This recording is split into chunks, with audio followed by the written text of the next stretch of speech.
Welcome to the SMY Podcast. I'm your host, Daniel Bader. In our last episode, we dove into the new K-5 curriculum for literacy standards that result from a new law passed in Wisconsin called Act 20. Today, I want to talk about the other end of the spectrum, about high school literacy. This comes up because this week I've been getting a whole bunch of photos from one teacher in particular, Maggie Jordan, of her students' reading of Mice and Men. It got me interested in what our students do in 9th, 10th, 11th, and 12th grade, and where those standards come from and how we keep things interesting for our older students, and also where teachers get their motivation and what they think about when they're building their classes. So joining me first is Maggie Jordan, and then she's new to the district, but she's been an educator for 10 years. She's been here in South Milwaukee for 2 years. And then John LaRoe, who has been with the district going on 29 years. So super excited to hear what they have to say and the energy they bring. First, let's start with Maggie Jordan.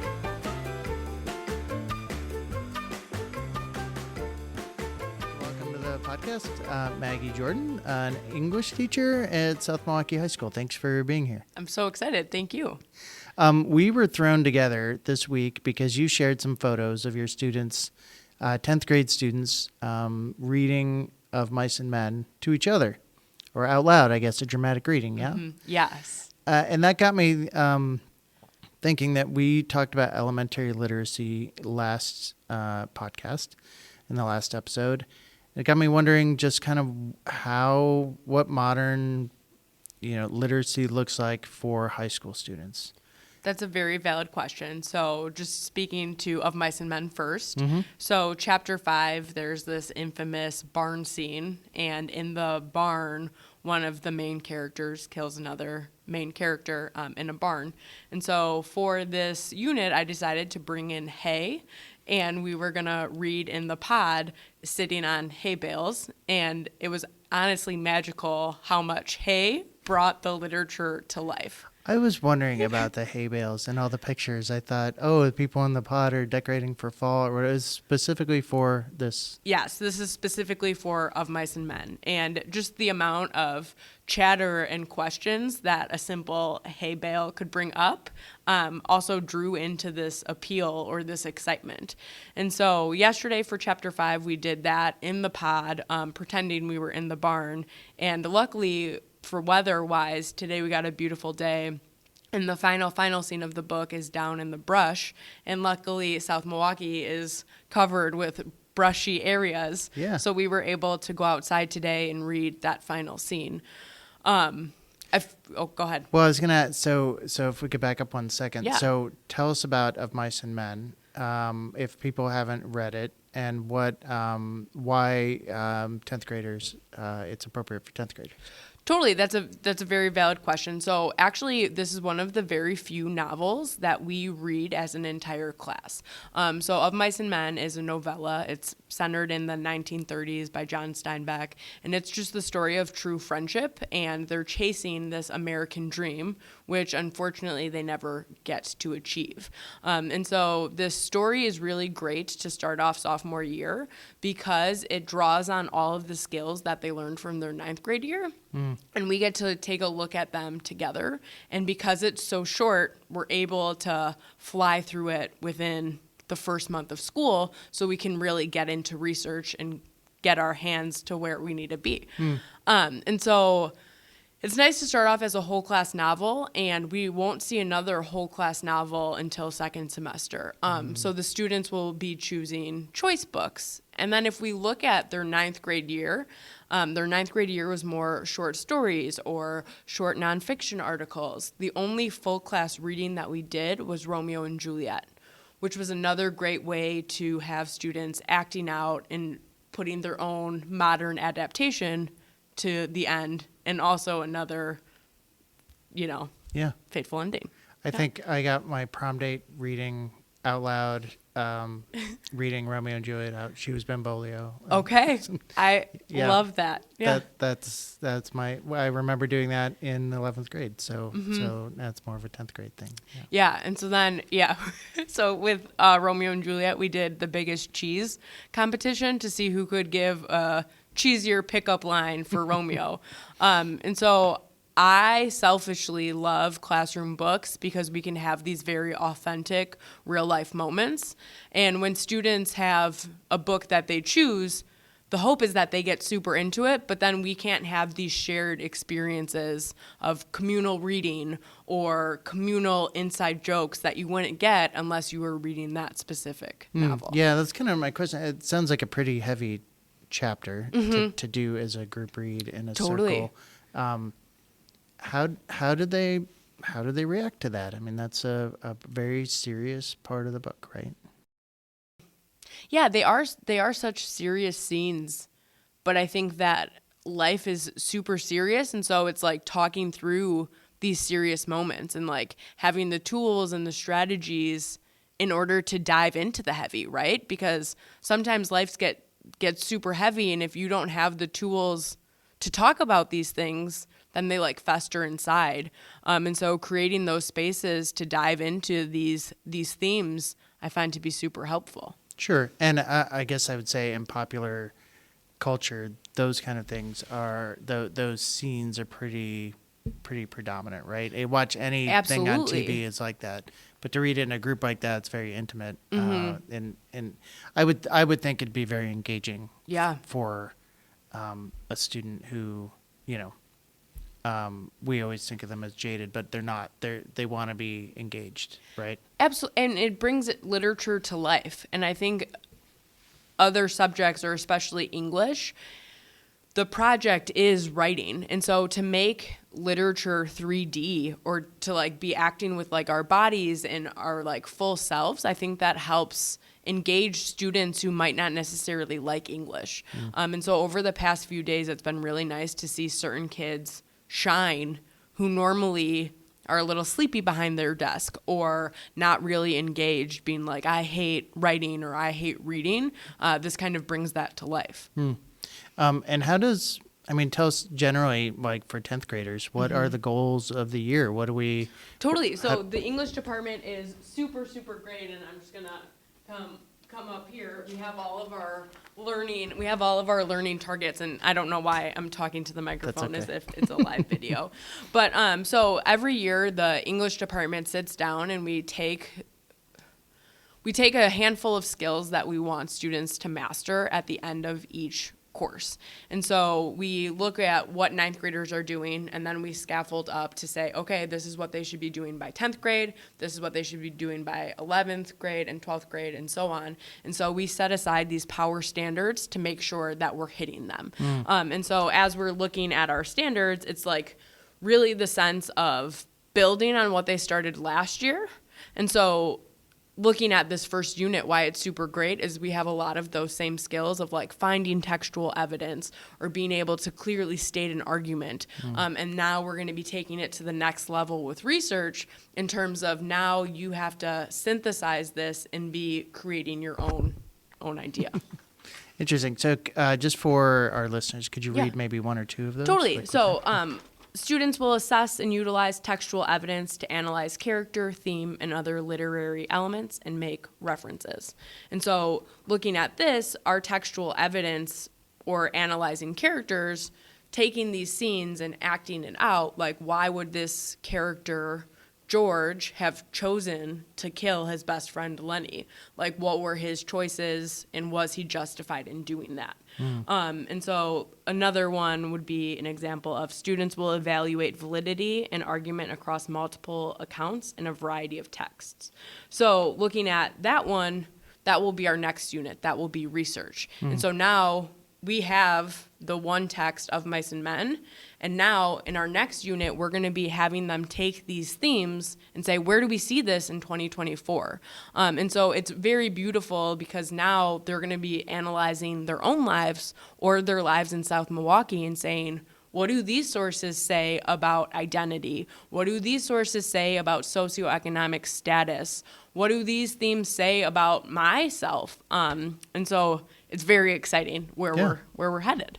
And you taught freshmen last year, Yes. right? So so are these the same students? You're seeing them again? I have half and half. So I would say I have half of the same students that I had last year, and it's a joy to have them back. And then I have half that are new to my class, but not new to South Milwaukee. Got it. So you could build on those skills, right? And Totally. You know at least half of them and where they were at the end of the year. Yeah, and it's so great to watch this growth and this progression and this maturity. And then what else do we do in 10th grade? What else do students do? You started the year with this novella, and then you said it's kind of research projects.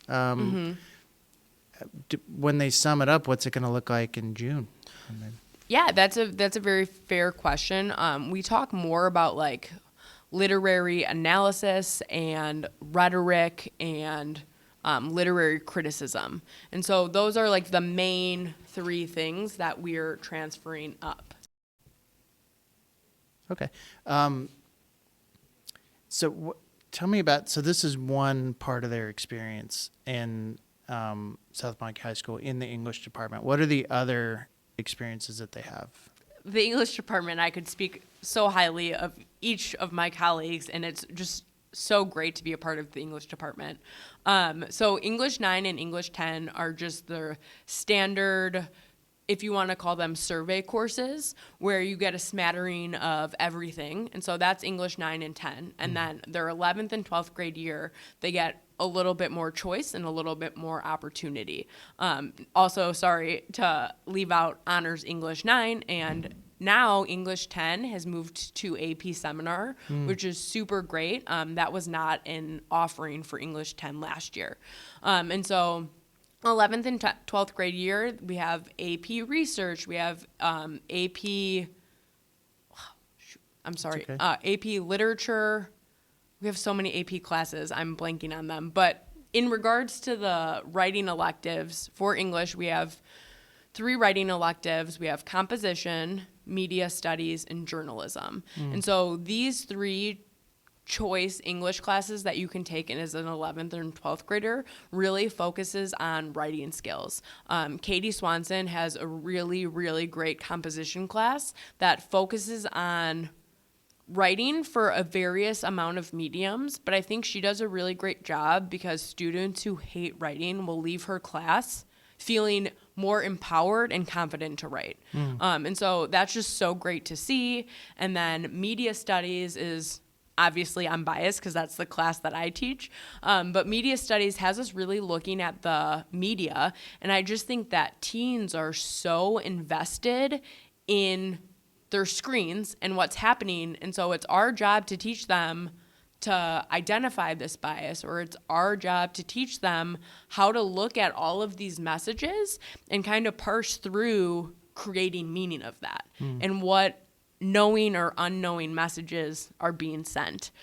So we have a really fun time in media studies. This year we added a TikTok unit, just because I have no idea what TikTok is, and so I got to see what all of this buzz is about. And just like the power of what these messages are being sent and scroll time. And it's been really great with our cell phone policy to talk about like the addictiveness of screen time. And so I guess it's awesome to see how their emotions are validated, but only shows the more important reason why we have the caddies. Yeah, sure. Yeah, that makes sense. And they'll kind of see maybe the adult take on why that is. Yeah. And then our 2 literature courses are diverse authors and writers, and the other literature course is themes in literature. And so those 2 courses focus more on the reading aspect as opposed to the writing aspect. So once you get out of your freshman and sophomore year, a lot of windows open as to what's possible. Yeah, that is really interesting. My high school did not have that. I was an honors English student, but there were not electives for that. Like, these sound fascinating, these classes. As an English geek, sound really interesting to me. Absolutely. And I just think of my 12th grade year, I was stuck in British literature, and we read Middle English and Beowulf. And I'm not saying that doesn't have its time and place. And like, as an English person, I can geek out for that. But that's not everybody's jam, right? And so I think that what is super unique about our department is that you do get that choice of what sounds interesting to you. And students can really tailor their experience to what they want to get better at. And so I think writing, no matter what your profession is, if you struggle with that, like, this is where we need to take you. So outside of this building, you can be successful, whether you are a nurse writing up reports or a police officer writing up reports.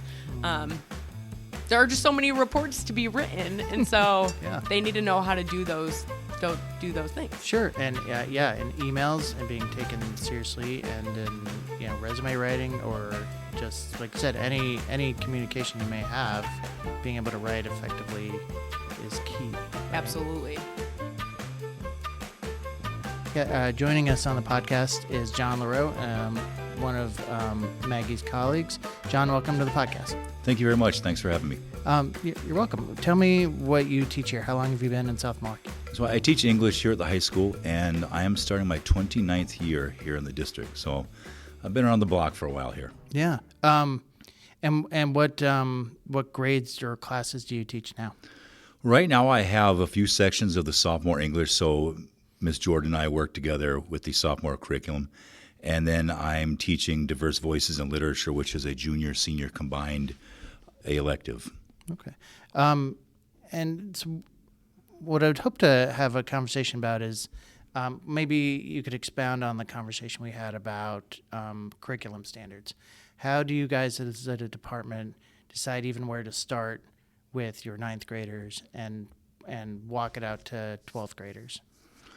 Well, we started, a lot of it comes from the Common Core state standards, because we have a list of standards. This is what the state says by the time a student is finished with whatever grade. These are benchmarks they should be hitting. So a lot of our curriculum development came from there. And there are subtle differences from grade to grade, but that's really where we kind of started.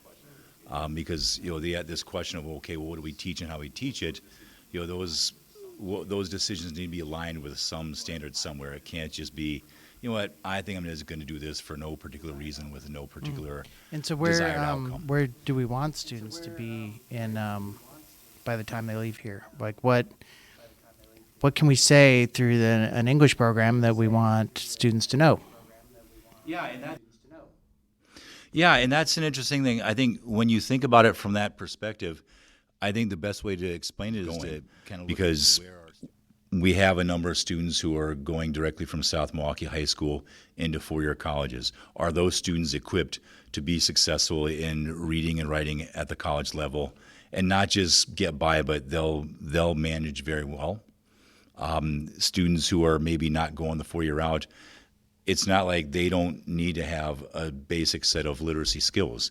Can they read effectively? Can they be critical readers? And can they be critical consumers of the information they're reading? Can they go beyond just saying this is a piece about something? Can you dig below the surface? Can you articulate the themes behind that? Writing-wise, at the academic level, are you prepared for academic writing? If you're not going the academic route, are you prepared in the workplace? Can you communicate effectively with whatever sort of writing you would need at the workplace? And that's, I guess that's a kind of mixed bag, because every student has individual needs, and I think the easiest way to say is whatever your individual needs and where you see yourself going, can we help provide that for those students? When you start with those state curricula, is it like a checklist by 12th grade students should be X, Y, and Z, or is it more nuanced than that? Well, I think a checklist is a pretty decent way to look at it.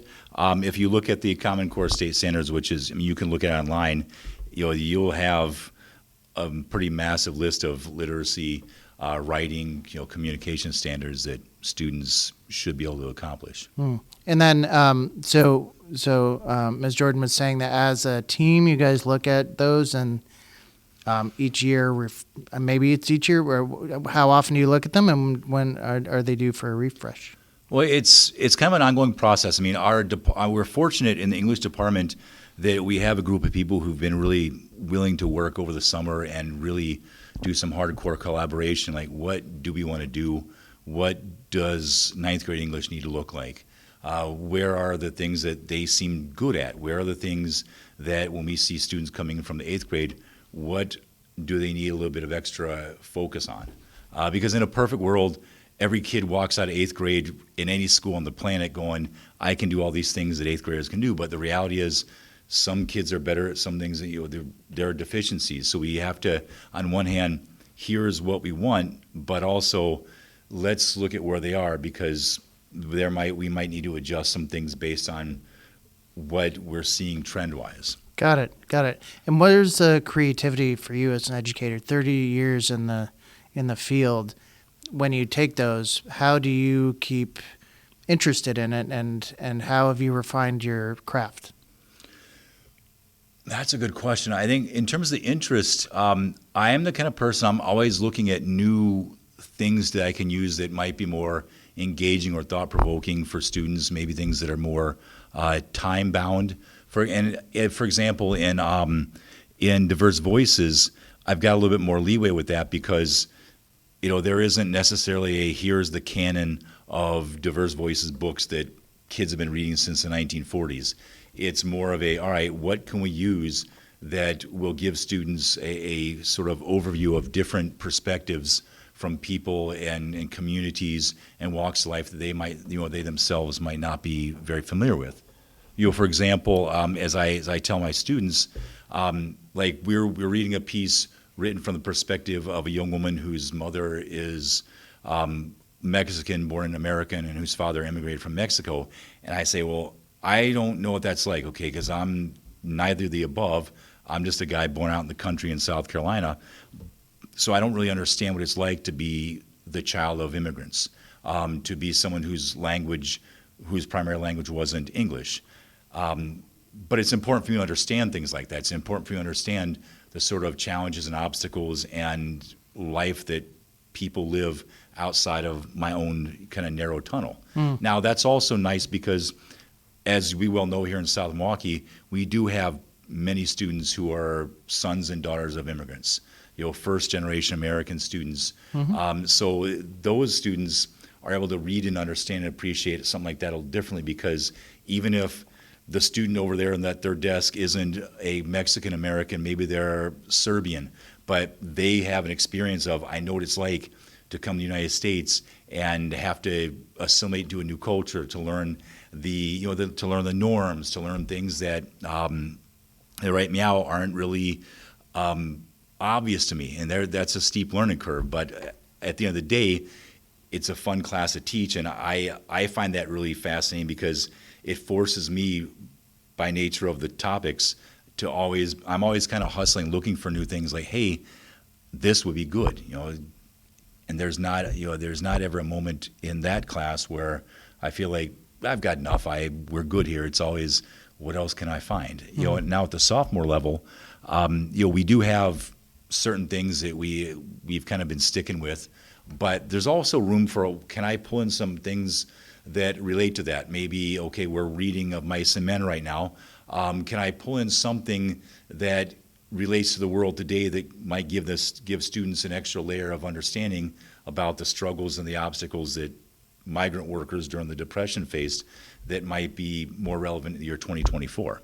So and I'm a curious person. I'm always looking for more information on things, just because I recognize, as I tell my students, if you don't look beyond your narrow little tunnel, you miss everything out there.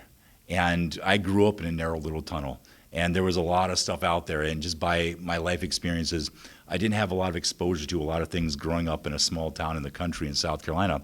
So as an adult, I've kind of made it my mission, like I need to learn as much of what's outside the tunnel. And so I try to share a lot with my kids so they get a sense of there's a bigger tunnel than any of us maybe are aware of. Oh, interesting. Yeah, I could see, if as a curious person, how you can adapt to those needs. How have students changed since you started teaching?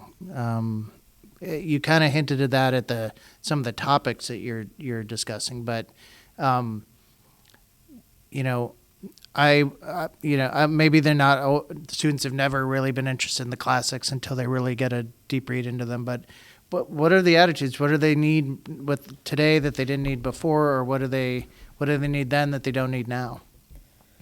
Well, I think one of the things that I believe about all students, and I believe this is true as much now as it was in 1992 when I started teaching, and it might have been true in 1922, every kid wants to be successful, right? No student wants to come to class and ring up zeros. So part of our challenge is to figure out how we can help them be successful.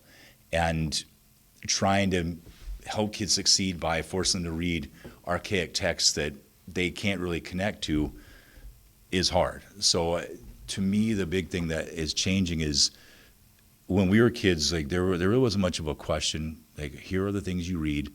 Not a lot of real work about how these relate to the real world. It's like, these are the golden texts. Moses delivered these down from the mount and carved in tablets. This is what we read in 8th grade.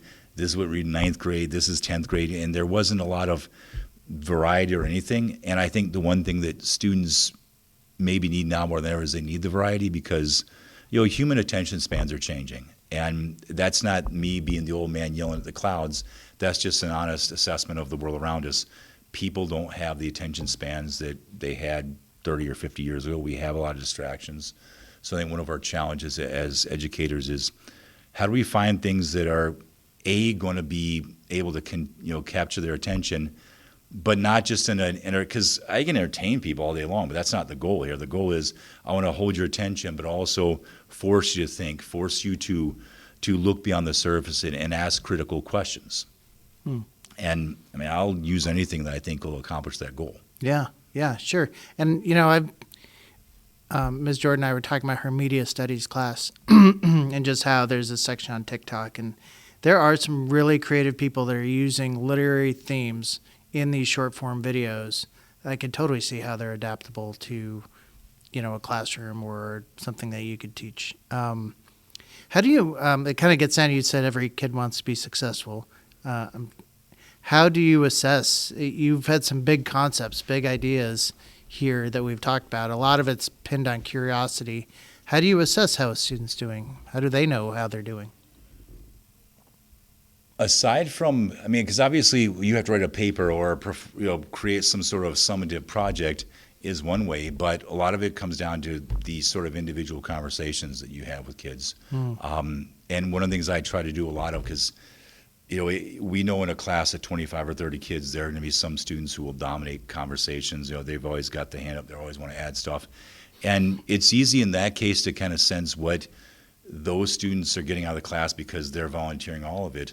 So I think one of the things that I always try to make sure I do is make sure that I'm connecting with students who are quieter, because I don't want you to think that your contributions aren't valuable just because you don't raise your hand.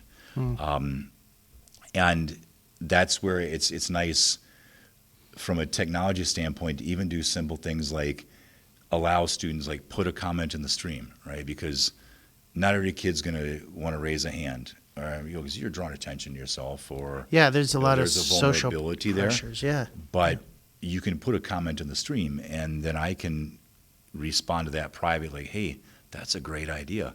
I'm glad you asked that question. When you said that, it made me think of this other thing are you familiar with this? So it allows for some pretty interesting dialogues, which in a conventional discussion in class, you're not always going to get all of that. Got it. Yeah, interesting. How does that, maybe parents know, I don't have a high schooler yet, but what is the online space? It sounds like you have a pretty, at least an avenue outside of that classroom discussion to have a discussion. What are those tools that you use? Well, there's really two things. Number one is just the Google Classroom. Sometimes, like a lot of times when we're doing a unit, we'll have like a reflection document, like, okay, so we're going to read a passage today in class. We might start by saying, okay, well, I want you guys to spend 5 minutes. If the theme of the passage is about overcoming obstacles or about courage, I might say, okay, well, to start off with, I just want you guys to spend about 5 minutes writing about why it's important in life in general to be courageous in difficult situations. If you have an example in your own life, like, well, I had to have courage in this condition or the situation, write about that. But if you don't want to write about yourself, you can just focus on the human condition and say, in general, people in life need to have courage in situations because, and that's fine. And then we do the reading, and then I'll give them a chance. The second part of the document is, all right, now let's look at some of what the text supports. Like, let's start to form some conclusions based on what the author is saying. So that's a primary way, but then I also will sometimes I'll say, okay, here, just leave me a comment in the stream. Like, what's a question you had, or was there something, because we talk about how reading is a subjective experience, how you and I can read the same page of a text, and something occurs to me that you might just not see at all, and then you might notice something that I might not have really given a second thought to. So I might put a comment in the stream, hey, when you guys get done with this, leave a comment, something you notice, a question you had, a connection you can make, so just to kind of inspire them to look at, not everything has to be a full paragraph response, like, hey, you know what, I read and a thing popped in my head. But then I also, and I use this a lot more when we're working on more summative pieces, but I'll also tell students, like, if something pops up, and I get that not every kid wants to ask it in class, you're always, because we have our Google, our Google messaging, like, just pop me a message and say, hey, here's something I was wondering about.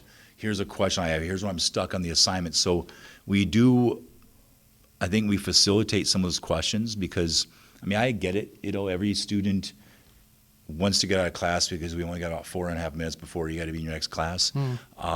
Or you got to get out of school right after school because you have to go pick up your siblings from school or you got to go to work. Like, not everybody has structured time during the school day, so it's nice to be able to at least have that availability. Now, there are limits. I'm not responding to an email at 3 a.m., but I generally try to, because it's important to have boundaries, I'll try to say, okay, well, if you shoot me an email by 8 or so, I'll hang on and take a look at it. But if you shoot me an email at midnight, there's a better than average chance I will be sleeping because I'm an old man. Well, I'd say I was pretty generous, 8 p.m. Generous. And that's, it's not like I'm hard on the computer till 8, but I get my work done at home. We've eaten dinner, I've cleaned up, and I've got some time, and I'm reviewing work or whatever. It's not like, as teachers, we all know we have so much work to do. It's not like, okay, as soon as I walk out of the building, I'm free and clear. There are always things on the plate. So I always try to carve out some time where I can either get things done for the day or try to get ahead for the next couple of days. And I figure if I'm doing that 7 o'clock to 8:30, just trying to get some things done, if I'm also fielding a couple of messages from students, questions or observations, I can certainly take the clerical work or whatever and just put on the burner for a moment and answer my students' comments. Yeah. So I'm giving away my age, but I had to turn papers in, in writing, and then they got marked up and sent back. We've talked a lot about reading and response to reading, but can you go into a little bit of writing and what the standards are for writing and how you and the rest of the department shepherd along their writing skills? Sure. Well, we work together and collaborate on rubrics. So if we're writing literary analysis papers, there's a literary analysis rubric that the department follows. So, which is nice because by the time you're a junior or senior, this isn't the first time you've seen this rubric. So you already know, because you've seen it several times before, these are the expectations. So as even though it's not a physical piece of paper, we're still able to look at, we're still able to make comments, we're still able to refer to the rubric. And it's different because you're right, back in the olden days, as the children would say, you got the paper out, there's the red ink bomb, and you underline it, you're highlighting, and you're doing all these things. But you can do that with technology. It looks a little different. Yeah, and I suppose you can get some real back and forth and actually develop something better than having to take that red red letter paper Right. back and fix your original document, turn it in again. You guys can see what you're commenting on in almost real time, right? Yeah, that's nice. And also, I think the other thing that to me is a real benefit with that is that, our English department policy is that students can resubmit papers. So, when I tell students like, hey, you have high expectations for yourself. You want to get an A or B in the class. A C isn't a death sentence, okay? C is you have some good ideas, but we've got some work to do. But let's look at the feedback I gave you. Let's sit down, let's talk about it. Let's put our heads together. Let's really look at what you have and how that goes from what you're doing right now to, and I understand for students it's how can I better my grade, but it's also how can I become a more effective writer. And I say this to kids all the time. I don't, and I use this phrase loosely, but I tell them, like, I don't particularly care about your grade. That's between you and your family. I care about your growth as an academic writer. And if you focus on the growth, the grades, as sure as I'm sitting here, your grades are going to take care of themselves because you're performing, you're growing. And I'll see that. You'll see that. Anybody who has eyes will see that the work you're doing is paying off. Mm-hmm. And yeah, the grade will improve, but more importantly, you'll be better at what we're trying to get you better at.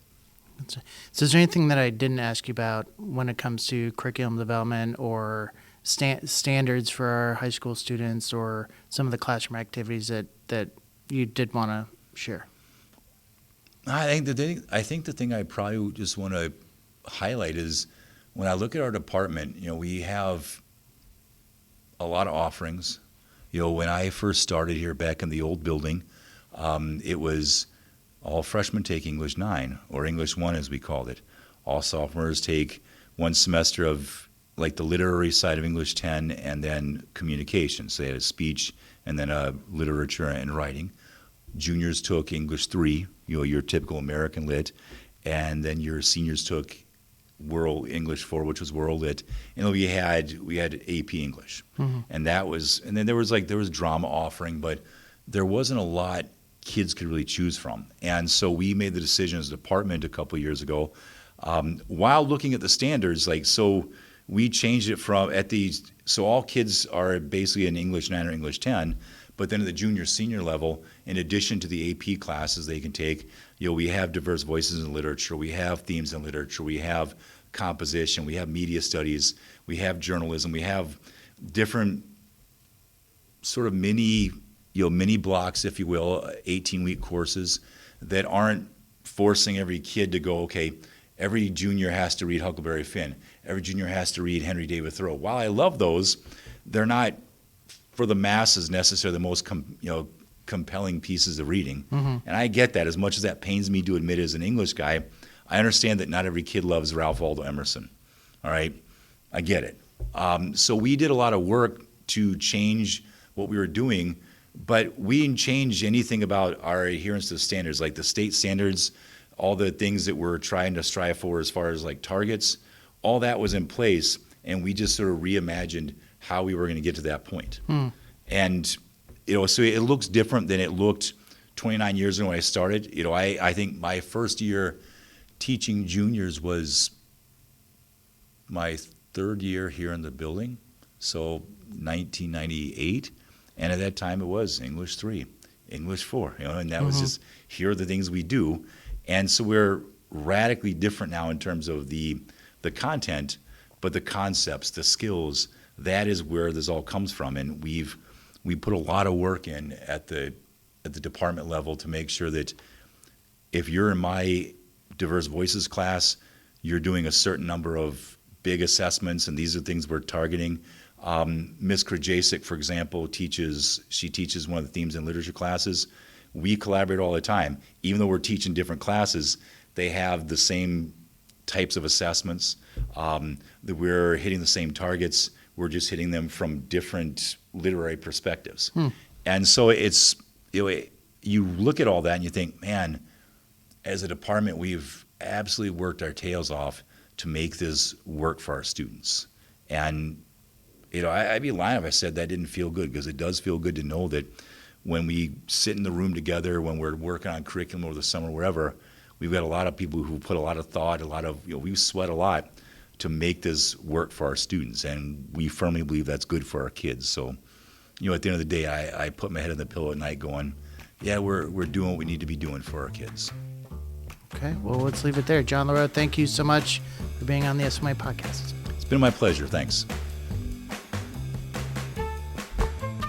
Well, I promised Maggie Jordan that I would kind of summarize the courses that are available, and it is an impressive list. So worth reading, I think.